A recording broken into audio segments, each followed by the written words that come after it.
안녕하십니까. 클릭이 사람의 유진수입니다. 올해는 광복 76주년을 맞이하는 해이지요. 한 집안에서 독립운동가가 9명이나 나온 가문이 있습니다.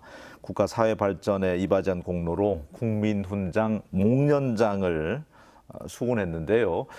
일문구이사 선양사업회 유이태 이사장과 오늘 이와 관련돼서 이야기 나눠보겠습니다. 안녕하세요. 네. 안녕하세요. 진심으로 축하드립니다. 고맙습니다. 6월에 이 수훈했다고 하죠. 훈장이기 때문에 국민훈장 목련장 수훈하셨더라고요. 예. 예. 이렇게 불러주셔서 고맙습니다. 네. 제가 개인이 받은 게 아니고 어떻게 보면 우리 가문의 대표로 제가 받았다고 봐야겠죠. 가문의 영광이죠. 예, 그렇습니다. 네. 민간이 받을 수 있는 가장 큰 상이라고 하던데 가치에 대해서 좀 말씀해 주세요. 저도 잘 몰랐습니다. 예. 인터넷 찾아보고 나중에 현장에 가서 보니까 훈장을 저 혼자 받게 돼서 저한테도 깜짝 놀랐습니다만은 앞으로 더 열심히 하라는 걸로 명령으로 알고 또 책임감을 많이 느끼게 됐습니다. 어떤 그 공적이라고 하잖아요. 어떤 공적으로 인해서 이렇게 큰 훈장을 받게 됐는지 그것이 또 궁금합니다. 예, 일문구이사하면 잘 모르시죠? 예. 한 가문에 9명의 독립운동가가 나왔다고 이렇게 해서 붙여진 이름이 일문구의사입니다. 예. 그 일문구의사를 저희가 이제 한 10여 년 전부터 추모 행사를 해왔는데요. 저희 증조 할아버지입니다. 그 할아버님이 가족들이 9분이 독립운동을 했는데 형제분들이 함께 했나 봐요. 예, 가족들이 같이 했는데 너무 가슴 아픈 게 4가정이 별 문제가 됐습니다. 예. 5가정만 연락되고 저만 먹고 살 정도로 전부 다 어렵게 된 그런 집안이 됐습니다. 독립운동 후손들이 좀 힘들게 어렵게 살잖아요. 네. 그래서 그런 행사를 저희가 매년 그 과거 역사를 알려야겠다. 과거를 잊은 민족은 미래가 없다. 이런 생각에서 그 내용을 좀 알고 추모 행사를 매년 하고 있습니다. 그 일에서 저희가 자체적으로 행사를 주로 하다 보니까 그게 많이 알려졌고 그 자리에서 저희들이 좀 장학금도 전달하고 이런 과정이 좀 여러 가지로 검토가 됐던 것 같습니다. 네. 올해 이제 광복절 76주년 맞이하는 해라고 했는데 이렇게 광복절 돌아오면 그 어느 일반인들보다는 좀 남다르게 다가오겠어요. 어떻습니까? 예, 올해는 또 코로나로 인해서 행사도 없었잖아요. 예. 그래서 이제 좀 충원탑이라든가 또 이번에 웅치 이치 전투 현장에 가서 좀 행사에 참여도 해보고 또 일문구이사 묘비에 가서 돌아보면서 과거에 목숨 바쳐서 했던 분들 생각하면 저희들이 너무 행복하게 또 힘들다 하더라도 정말 감사한 마음으로 저희가 할 일이 뭔가 찾아보게 되죠. 9분의 그 독립운동 어떤 활동을 했는지 또 전해 들은 바가 있습니까? 할아버지들에 대해서. 예, 저는 그 아버님께서 예. 어렸을 때부터 내가 죽기 전에 너로서는 그 증조 할아버지다. 가족들이 이렇게 의병 활동하면서 우리 유관순 열사님도 사실 저희 같은 가문이고 또 대마돌 정벌한 유습 장군, 예. 이종우 장군, 유습 장군이 바로 유습 장군이 저희 선친이십니다. 그러다 보니까 그런 아픔이 있었는데 9명의 가족들이 같이 하다 보니 그 집안이 4가지 별 문제가 됐다. 이걸 알아야 되는데 근거가 없다. 그래서 아마 오랫동안 그 찾아 헤맸어요. 그래서 1982년도에 찾은 것이 뭐냐면 부산에 가서 판결문에 나온 것이 자세히 나온 겁니다. 그걸 가지고 오셔서 나는 죽어도 여한이 없다. 제 아버님이 하신 말씀입니다. 바로 이거다. 해가지고 상신을 하다 보니까 9분이 그 애족장, 애국장 이 받게 됐는데 줄 사람이 내 가정은 없어요. 멸문지에서. 네. 그래서 5가정 그 내용을 알고 저희가 좀 뭔가 이것을 좀 후대에 좀 알려야겠다 해서 시작한 것이 이렇게 이제 오래됐습니다. 네. 그러니까 그 판결문을 못 찾았더라면은 그냥 묻힐 뻔했는데 독립운동 예. 활동했던 점들이 다행이라는 생각이 들고요. 책도 내셨더라고요. 예. 잘 잡힐지 모르겠습니다. 예.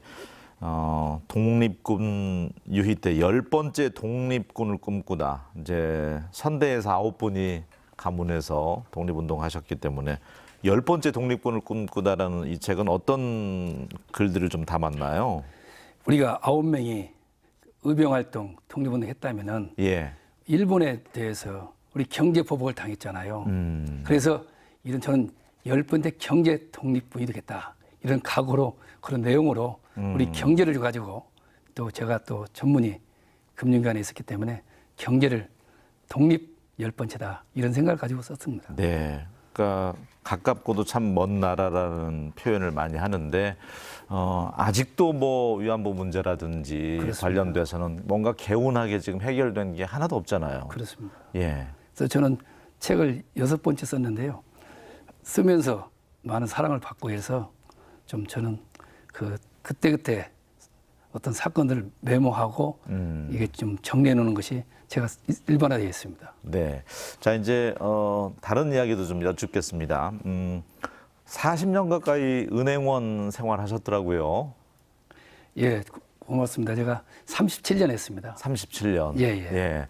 처음에 이제 은행원의 꿈이 있으셨습니까? 저는요, 중학교, 이제 초등학교 때는 좀 몰랐는데, 중학교 때 보니까 저희 집이 어렵게 됐더라고요. 특히 저희 아버님이 그 이동조합장으로 그 당시 조합에 예. 명예직이죠. 조합장님을 하셨는데 11년 동안 하셨대요. 근데 이제 농촌에 이제 비료대금 같은 거 못 되시면 내년에 풍년 들겠지. 이렇게 하셨던 모양인데 이게 한 5년 동안 흉년이 계속 들다 보니까 예. 동네가 다 망한 거죠. 저희 아버님께서도 이게 이제 더 보증선 것도 있고 등등해갖고 완전히 망해가지고 제가 이제 중학교는 누나 집에서 또 형님네 집에서 전전 근거하면서 학교 다니다가 고등학교 좀 가려고 이제 아버님을 제가 뵈러 갔죠. 어머니 아버님이 근데 뭐가 막 붙어 있어요. 예. 뭐냐면 빨간 딱지 아세요? 뭐 차압이라고 하는데 네, 요즘에 네, 압류라고 하죠. 예. 이게 있는 거예요. 그래서 제가 지금도 기억나는 게 밖에 돼지 새끼가 2마리 있더라고요. 근데 그것이 붙어 있어요. 저희 어머님 하신 말씀이 이거 어려서 그런데 조금 크면 이것도 가져간단다. 우리 건 아무것도 없다. 그러면서 이제 저희 아버님이 저한테 하시는 말씀이 너는 중학교 나왔으니까 농가 자라. 그래서 저는 인문계 좀 가려고 갔다가 아버님한테 제가 언뜻 생각하는 게 저 상고 갈 테니 제가 은행 가서 빚 갚아줄 테니 아버님 학교 좀 다니게 좀 해달라고 했더니 듣고만 계시지 말씀 안 하셔요. 아, 돈이 없으니까. 네. 예, 뭐 그냥 참 눈물겨운 어머니는 눈물 흘리시고 그러다가 제가 이제 학교 시험을 봤는데 어떻든 또 그 당시에 장학생이 됐는데 400원을 받게 됐어요. 예. 그게 저는 고등학교 400원. 네, 당시에 몇 년도인데 한 60년 됐나요? 1969년이니까 벌써 51년 2년 됐네요. 400원. 큰 돈이었겠네요. 그 당시에는. 그때는 아마 상당히 한 40만 원 개념 됐을라. 그랬을지 모르겠습니다. 네, 네, 정확하게 네. 따져보지는 네. 않았습니다만. 네. 그래서 그때 너무나도 고마워서 내가 어떻든 성공하면 이 은혜를 갖겠다 해서 제가 은행에 직장 다니면서도 몇 명씩 장학금을 주다가 은행 끝나고 퇴직하고 나서 제가 좀 이렇게 장학 사업을 좀 하려고 노력하고 있습니다. 그 400원이 어떻게 보면 마중물 자금이 됐네요. 예, 항상 고마움을 누군가 보이지 않는 손에 있을 때는 도움을 받고 있다. 네. 그분이 누군지도 모릅니다. 기업은행이죠. 은행에 들어가셔서 고졸 출신의 또 노조위원장도 하셨더라고요. 제가 그 은행에는 은행장이 있고 선출직으로 할 수 있는 것은 노조위원장이 있는데요. 예. 제가 노조에 대해서는 참 안타까운 게 많잖아요. 상생협력 노조가 돼야 하는데 그때 한 몇 가지 사항이 있었어요. 현안 문제가. 그래서 그런 문제를 해결해 보겠다고 제가 한번 서로 협의하다가 제가 출마를 해가지고 현직 위원장을 도전해서 제가 위원장이 됐죠. 그런데 이제 노조 하는 사람들 있고 선출직 하는 사람들 보면은 일반적으로 이게 스스로 물러나는 사람이 별로 없어요.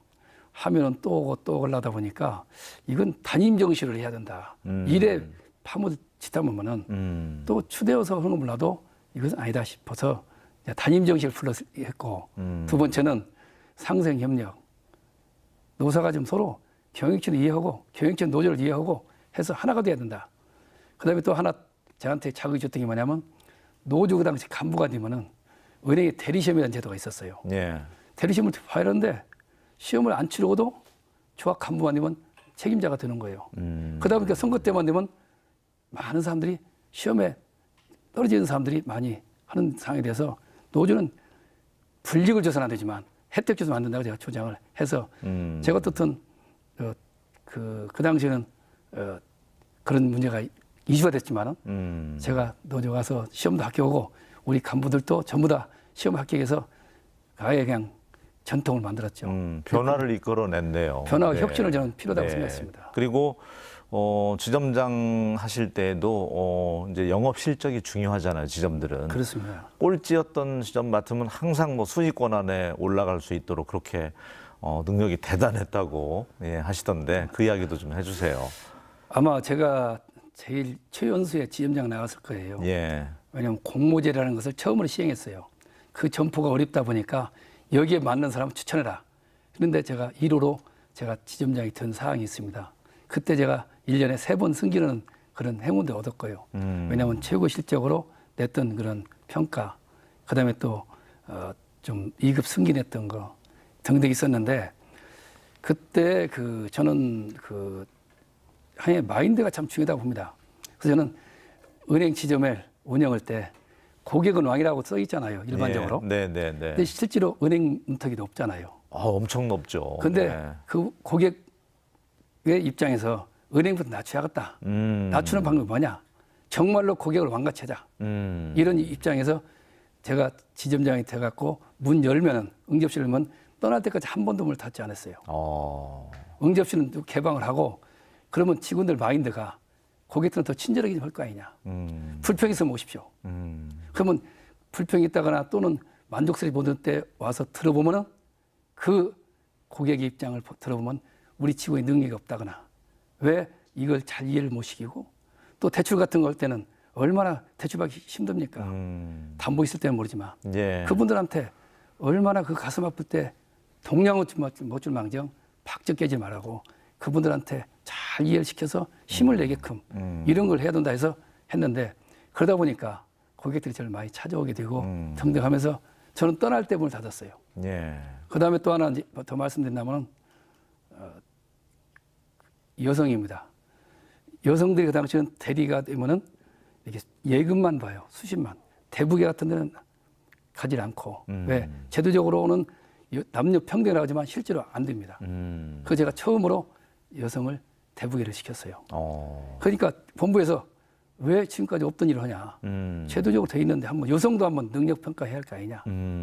했더니 이게 여성이 너무 잘해가지고 우리 기업은행 전체가 여성도 대부계, 유한계 대리시켜도 된다 했고 지금 그 당시에 우리 대리했던 그 대리들 본부장, 지금 이제 부행장으로 근무하는 정말 자랑스러운 지금 그때 길을 열어주면서 그 마인드를 완전히 바꾼 게 남녀 네. 50% 정도 여성인데 그분들은 항상 예금만 주로 수신만 이렇게 했지만 대북에 유한계 이렇게 책임자 되는 것은 그때 제가 처음에 길을 튼 것 같습니다. 네, 지금이야 뭐 은행권도 여성 임원들도 많고 하잖아요. 예, 그렇습니다. 그 당시에 최초로 제가 95년도니까 벌써 27년 전이 아니겠습니까? 네, 당시에는 또 그런 시대상이 예, 그렇게 됐습니다. 예. 그랬던 모양이네요. 제도는 있어도 실제로 운영이 이렇게 안 네, 되는. 그러다 보니까 가는 데마다 실적이 좀 좋고 하다 보니까 평가 1등 하다 보니까 어려운 점포를 보내는 거예요.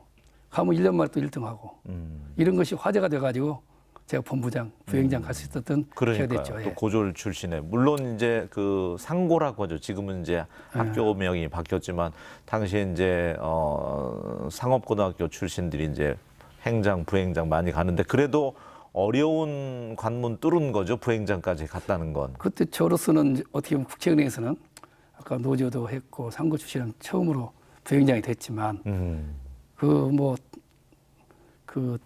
지나고 보니까 많이 도전했죠. 그래서 지점장이 목표로 좀 일반적으로 하는데 좀 본부장도 하고 싶었고 부행장 도전했는데 그 과정에서 어려움이 많았죠. 당시에는 뭐 저는 방송통신대라든가 또 야간대 대학원을 했어도 인정을 안 했습니다. 예. 은행에서는 입행 자체가 저는 전주 상고를 졸업했지만 또 제일고등학교로 바뀌었잖아요, 요즘에. 예. 그렇듯이 그 당시에는 또 상고라는 이름을 갖고 있었기 때문에 그러나 좀 그런 과정에서 좀 어려운 사람들한테 꿈을 줬다고 할까요? 열심히 하면 기회가 있다. 이런 하나의 좀 길을 터놨다고 볼 수 있겠죠. 네. 자, 은행원 37년 은행원 생활 얘기 들어봤고요. 고향이 이제 완주잖아요. 완주 오셔서 민들레 동산을 고향에다가 만들어 놓으셨어요. 예. 예, 민들레 동산이라는 게 저희 아내가 전 고등학교 2학년 때 만난 여학생이 저희 현재 부인입니다. 제 집사람입니다. 네, 고등학교 때 친구가. 예, 그래서 저 아주 자취하다 만난 여학생인데 교회에서 만나가지고 예. 지금도 저희 아내가 지금 이렇게 뒷바라지 해주고 있습니다만은 그래서 저한테 민들레 했어요. 오. 근데 민들레가 이렇게 간에 좋고 또 피를 맑게 해주고 항암효과가 있다고 해서 네. 그래서 비봉에다가 저희가 태어난 데다가 민들레 동산이라고 해가지고 민들레 심어가지고 민들레 국수, 민들레 차 만들다가 또 지금 또 새로운 거 민들레 동산 힐링센터라고 경천 주제 앞에다가 하나 만들어서 캠핑장 또 양식장 거기다 조그만 좀 이렇게 개구리 양식장 등등해서 좀 꾸려서 사람들이 힐링 관광하고 관광도 여러 가지 있잖아요. 미관으로서 농업을 바라볼 수 있는 그리고 좀 뭐래 생각할 수 있는. 그래서 제가 생각한 건 뭐냐면 힘들고 어려울 때 민들레 같이 민들레 꽃말에 대해서 아시죠? 척박한 땅에서 강하게 살아나고 네, 그런다면서. 사랑과 네. 겸손을 나타내고 일편단심 민들레. 노래도 이런, 있죠. 네, 예. 그래서 이런 민들레 정신으로 여기 와서 명상하고 기도하고 또 결단하고 네. 새로운 도전하고 이런 장소가 됐으면 하고 이렇게 하나 써붙였어요. 좋습니다. 어머님께 바칩니다. 네. 저희 어머님은 또 화산에서 태어나셨기 때문에 거기다가 민들레 힐링센터 우리 아버님은 비봉에 그렇게 좀 제가 태어난데 거기다 민들레 동산에서 하는데요. 일이 너무 많습니다. 그러니까 거기에서 또 발생되는 수익금의 일부는 장학금으로 또 내놓으신다면서요? 요거 수익을 내 가지고 예. 인건비 주고 유지하기도 정말 어렵죠. 그래서 좀 그거다 플러스해서 저와 저희 아내들이 좀 모아서 또 회원들 좀 정성 모아가지고 장학금을 하다 보니까 이번에 훈장을 받는데 그게 많이 알려졌더라고요. 어떻게 해서 장학금이 그렇게 많은 사람을 줬느냐. 민들레 홀씨 장학금. 네, 민들레 홀씨 장학금. 예. 어떻게 해서 400 몇십 명을 받았냐. 그 자금이 어떻게 되느냐. 또 그리고 또 사랑의 쌀 저희가 행사하게 되면 조철이 하면서 쌀을 좀 어려운 이웃에게 줬거든요. 그게 한 3,500부대 정도 간 것도 그것도 어떻게 된 것인지 또 그다음에 또 제가 또 사랑을 또 실천했던 아이들 문제 등등이 좀 화제가 돼가지고 좀 상을 좀 크게 준 것 같습니다. 그리고 보니까 자녀가 있음에도 불구하고 쌍둥이를 입양을 하셨더라고요. 저희가 참 저희는 지금 현재는 우리 좀 손녀가 5명입니다. 친손녀가 3명이고 외손녀가 2명 있고 네. 또 저희 남매 두다가 또 참 축복을 받아가지고 이렇게 됐다고 봅니다. 저희 아내가 그래요. 제가 53살째니까 벌써 14, 15년 됐네요. 예. 그때 텔레비를 보다 보니까 아이가 자꾸 나오는 거예요.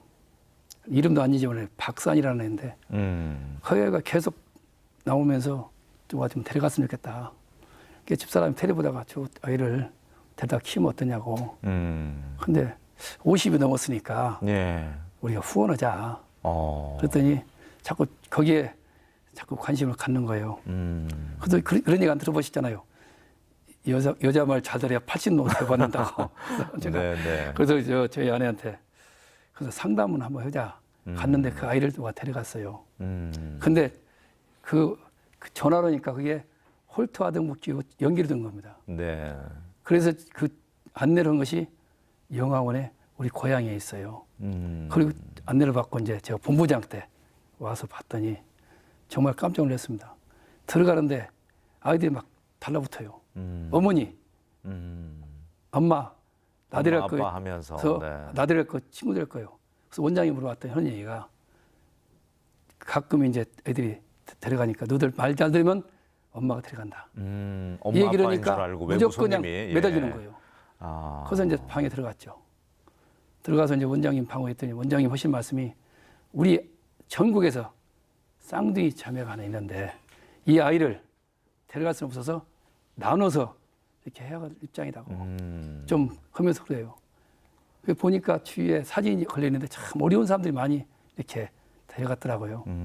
제가 이제 은행 본부장 그때 신분이었으니까 명함을 줬더니 그래갖고 이제 아이를 보자고 그랬어요.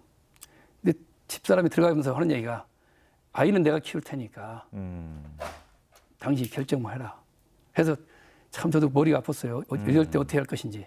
들어가서 대화를 하는데 이 아이들이 둘이 왔는데 한 아이가 머리가 시끄럽고 머리가 홀쭉해요.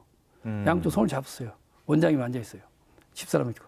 대화를 하는데 제가 마음이 많이 흔들리면서 내 이웃을 내 몸까지 사랑하라가 이런 말씀을 생각하면서 성경 말씀 생각하면서 이럴 때 어찌할까 했었어요. 근데 원장님이 갑자기 눈을 감고 눈을 안 뜨는 거예요. 한 상당한 시간이 걸렸습니다. 예. 근데 이분이 하는 얘기가 너희들 엄마 아빠 오셨다고 한 거예요. 그때부터 얘가 손을 놓지 않고 막 매달리는데 그래서 아무 절차도 없이 그러면서 하는 얘기가 원장님이 한 달만 키워보십시오. 그러면은 그때 가서 우리가 데려오더라도 할 테니까. 그래서 다른 거 필요 없다 이게. 제 명함이 있으니까 연락처 있지 않냐고. 네. 이렇게 하고 안 놓은 거 그대로 집에 왔어요. 쌍둥이를. 그때가 5살 아이들이었어요? 만 5살이고요. 근데 아이들이 와서 보니까 환자예요.